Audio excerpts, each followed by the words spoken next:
with sanction circumvention with dual-use goods, and to your point, North Korea has provided already troops now fighting in Europe. Can you imagine? Admitted for the first time it had deployed soldiers to the conflict.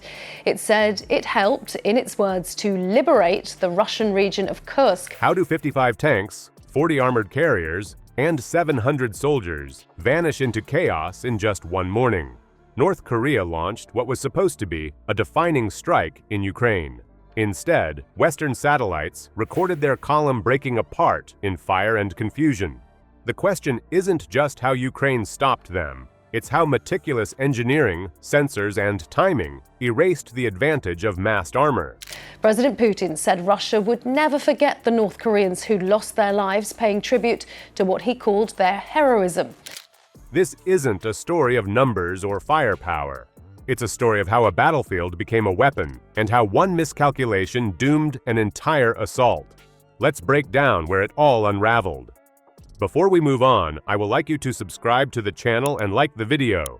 What if a massive armored strike was already doomed before the first engine even started? That was the fate of the North Korean column as it assembled outside the city of Datsk.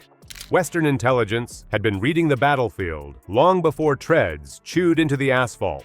Reconnaissance satellites orbiting over Eastern Europe provided daily snapshots that revealed tanks clustered in makeshift staging areas, fuel trucks lined up in predictable rows, and support units extending across fields that looked empty to an untrained eye.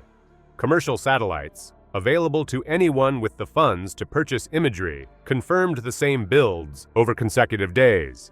Spotting that kind of consistency meant only one thing: something big was preparing to move. Even before Ukrainian soldiers saw the armored force, its position and makeup were stored in the databanks of analysts thousands of miles away. The paradox was striking. Commanders on the ground persuaded themselves that secrecy still existed. Yang is sending up to 30,000 more troops to bolster Russian forces along the front lines. North Korea initially sent some 11,000 troops. Convoy control officers limited radio transmissions, ordered camouflage nets over vehicles, and restricted the use of lights at night. To them, the measures looked effective, but overhead sensors ignored the nets, spotted heat signatures after sundown, and logged the gravel ruts created by several dozen tracked vehicles moving in and out of fields. From above, the attempt to hide had the opposite effect. It created patterns that pointed directly at a buildup.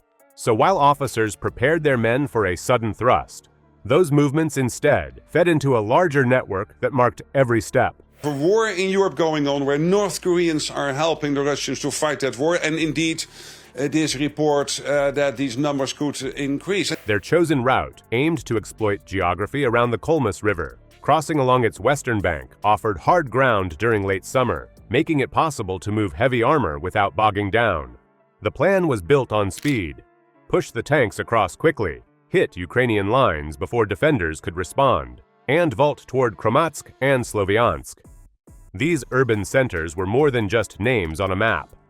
Taking them would fracture Ukrainian defense belts across the Donbass and push a crack into the supply arteries linking rear logistics zones with frontline brigades. From the North Korean perspective, that path looked like a knife thrust, straight and unstoppable. Yet their formations created new problems. Tight columns, designed to intimidate and maximize shock, presented predictable lines under constant surveillance. To fire control computers, others had already entered every grid coordinate. The blocks of armor looked more like targets on a training range than a mobile, lethal force. Each rectangular clump of tanks moving down country roads could be boxed in, digitally, tagged, and handed directly into strike networks waiting slightly ahead. The very discipline commanders wanted to instill, precision, alignment, order, became the blueprint of their undoing. Ukraine's 93rd Brigade waited silently across farmland and village roads, carved between tree lines and half-abandoned homes. Farmers around Datsk had already fled, leaving stretches of cleared ground, perfect for ambush points. Civilian rooftops, sheds, and even barns concealed observation posts and relay transmitters tied to the broader fire network. When analysts in Europe and crews inside operations centers reviewed the satellite feeds, Those handoffs allowed Ukrainian brigades to configure their attack with near-perfect timing. Triggers, firing arcs, and fallback routes were laid into the battle map long before the first soldier inside a North Korean tank adjusted his helmet strap. How do you feel about North Korea's participation now going from a few thousand up to maybe 30,000? The commanders miscalculated. What they believed was a lightning strike meant to surprise became a force already plotted into targeting grids waiting in Ukrainian computers. Software-guided artillery and mine overlays anticipated their movements with remarkable accuracy. Every kilometer they advanced was another step deeper into a battlefield written into code. Russian President Vladimir Putin has thanked the North Korean leader Kim Jong-un for providing troops to help Russia fight Ukraine. Intelligence had mirrored the convoy back at them, stripping away any aura of surprise. But information by itself doesn't destroy steel. That part came when the armored spearhead hit carefully hidden traps, and the first T-90 tank rolled onto steel charges buried beneath black soil. How does farmland turn into a machine that eats tanks? Colonel Mykolenko spent 14 nights showing exactly how. Every evening, while the lines looked still to outsiders, his engineers crept into the fields with crates of TM-83 side attack mines, TM-62 anti-tank discs, and newer M200 series directional charges. They worked by moonlight, tamping down soil and laying false trails with tractor tracks, so nothing looked military. Each device was wired into a network of sensors that, to an observer driving by, seemed no different than scattered grain stalks or buried irrigation pipes. But beneath that quiet farmland lay a fortress disguised as flat earth. With sanction circumvention with dual-use goods, and to your point, North Korea has provided already troops now fighting in Europe. Can you imagine? When the North Korean column advanced, nothing gave away what waited under their treads. The dirt roads were intact. No trenches cut through the open ground, no barbed wire hung from posts, and no fortifications warned them of an ambush. The track looked like a farmer's path, stretching deeper into open fields. The formation pressed ahead, confident speed would protect them. Yet, what they saw as the safest corridor was in fact designed to be fatal. Mykolenko's sappers had carved false lanes to funnel armor straight into killing grounds. Seismic detectors rested like sleeping ears in the earth, waiting for vibrations heavier than 30 tons. Once a tank closed within 10 meters, the sensors triggered the mines, launching projectiles upward or sideways into weak armor points. Admitted for the first time it had deployed soldiers to the conflict.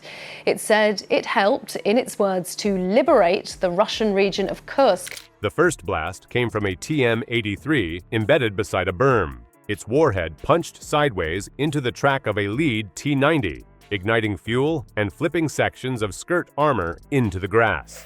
Seconds later, a TM-62 detonated beneath a following tank, hurling its turret into the sky like a steel coin tossed from underground pressure. Flames engulfed a BTR armored carrier as diesel sloshed out of fractured tanks, setting fire to soldiers clinging to the hull. Within minutes, the convoy's neat rhythm collapsed. What had been a parade of armor became wreckage choking the narrow roadway. To Russian territory last year, officials say thousands of those North Korean fighters were either killed or wounded. And then artillery rained in. Ukrainian gunners, waiting for the detonation signals fed from hidden observers, had already zeroed in on the rear guard. The first salvos pounded the back of the column, throwing up soil, shredding supply trucks, and sealing off retreat. Crews who tried to reverse slammed into burning hulks. And it's like they're sending the North Korean troops into a wood chipper. They're all coming back in caskets, but it doesn't seem to matter. Escape routes that looked clear on maps were now blocked by twisted wreckage, each explosion bottlenecking more vehicles into immovable clumps. Above the battlefield, small drones circled silently. Their cameras relayed live coordinates to artillery units positioned miles away. Each correction from the drone observers tightened accuracy, transforming broad barrages into pinpoint strikes. Shells landed within meters of stalled engines, igniting ammunition racks and scattering infantry who had dismounted into ditches. The chaos multiplied with every strike. North Korean operators attempted to launch suicide drones against Ukrainian crew positions, but electronic warfare units activated jammers that bent control signals into static. The drones spun helplessly, some crashing back into their own lines. Western officials believe at least 1,000 North Korean soldiers have been killed in Ukraine. Without their drone screen, the armored force lost both eyes and stingers in one motion. What had been intended as a display of mass and momentum now looked like scattered fragments of steel under constant, invisible pressure. The power of the ambush wasn't just in stopping the momentum.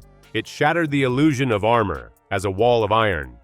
50-ton turrets were seen launched clear off their hulls, hissing as they embedded upside down in the soil.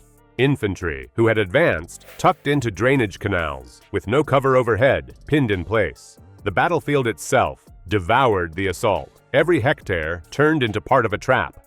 Alliances boasting mass firepower, like Moscow and Pyongyang's partnership, look powerful on paper. Russia's getting yet more help from North Korea in its ongoing invasion of Ukraine. But if commanders underestimate adaptive defenders, their strength collapses under traps they never saw coming. Future wars may not go to the largest armies equipped with the most tanks. They may belong instead to those who design the cleverest and most unforgiving ambushes.